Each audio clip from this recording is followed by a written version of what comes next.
Hey there, Alex here. Normally, I'll review at least one of the newer iPhones each year, just so I get a feel of what Apple is bringing to the table. Last year was a little different. I did actually buy an iPhone 11 for review shortly after it came out, but things didn't quite work out. The first unit I bought had obvious dust under both camera lenses. I got it exchanged, and the second one still had dust under one of the lenses.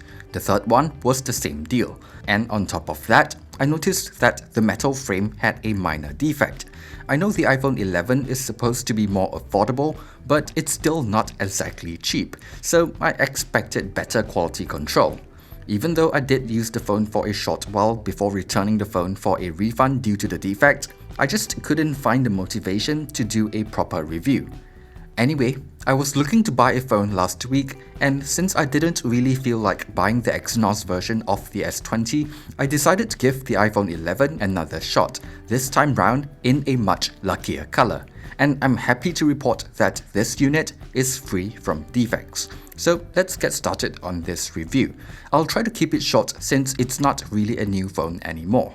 Starting with how it looks, this is pretty much just the iPhone XR with a different back panel and color options. The front of the phone looks exactly the same to me, which means that we are still getting thick bezels around the screen, at least by today's standards. The display seems to be the same as the iPhone XR as well. I know it doesn't really do anything fancy like a faster refresh rate, the resolution still isn't the highest, and it's still an LCD panel, but in day-to-day use, it looks fine to me. Color reproduction looks good and outdoor visibility is decent. Most of the changes are on the inside. As usual, there is the newer A13 chipset, which is faster and more efficient, but I didn't really notice a difference in speed since the A12 was already so good. Battery life seems slightly better than the XR, but for my usage, both are able to last me over 1.5 days of use pretty easily, sometimes even 2, so no complaints from me here. While the phone supports fast charging, the adapter that comes with it is still a 5-watt charger. Personally, that's not an issue for me because battery life is so solid, and slow charging is probably healthier for the battery in the long run. While the upgrade to A13 might sound a little insignificant now, that extra headroom is probably going to make the experience better a few years down the road. There are a few other internal upgrades as well over the XR, like better water resistance at IP68, Wi-Fi 6 support, and faster theoretical network speeds, but those are probably not deal breakers for a lot of folks. I did feel like the speakers are a little louder, but still not quite as full sounding as the Pixel 4. Face ID seems slightly faster than before, and it seems to work at a slightly wider angle too, which is nice.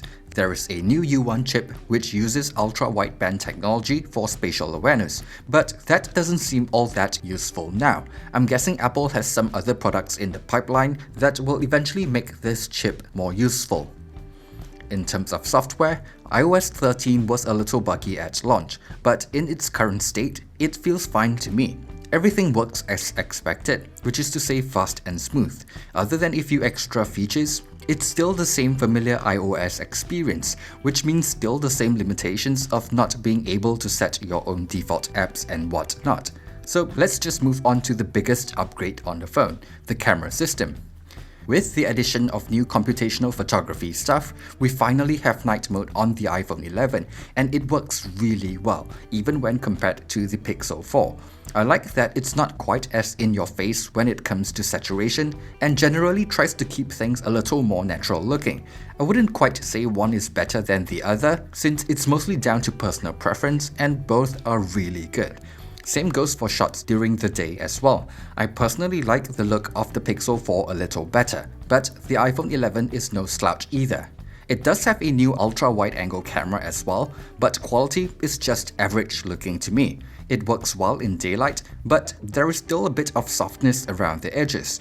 In low light, it is pretty much useless. It looks really soft, and night mode doesn't work on this camera. As a comparison, the LG V50's ultra-wide-angle camera is just so much better. For selfies, even though Apple is using a newer and wider 12-megapixel sensor, which looks better than the iPhone XR, it's still not as wide or as good as the Pixel 4 in my opinion. This is especially apparent in low light. The Pixel 4 is able to use night mode using the front camera, but not the iPhone 11. However, the iPhone 11 wins hands down in terms of video. It's able to capture 4K 60 frames per second video even on the front camera. Stabilization is good, dynamic range is great, and it's basically the best video quality I've seen on a phone to date. In conclusion, other than my initial disappointment when it comes to quality control, the iPhone 11 is a pretty easy recommendation for me. It's not the most modern looking, and some of its hardware aren't as impressive on paper as newer Android phones in its price range. But it's a really well-rounded experience with no major flaws. It also finally has a set of cameras that I think can go toe-to-toe with the best that Android has to offer. Battery life is remarkably good, and if you are a Mac user, iOS just works so well with Mac OS. Based on past experiences, it will likely age better than Android phones as well. Apple's advantage when it comes to their A13 chipset is pretty significant to me, and they keep their phones updated for a much longer period of time, which is why when you look at resale value of iPhones, they are typically way better than Android devices in general. So yeah, if you're looking for a new iPhone that you can buy without selling one of your kidneys, the iPhone 11 is a no-brainer.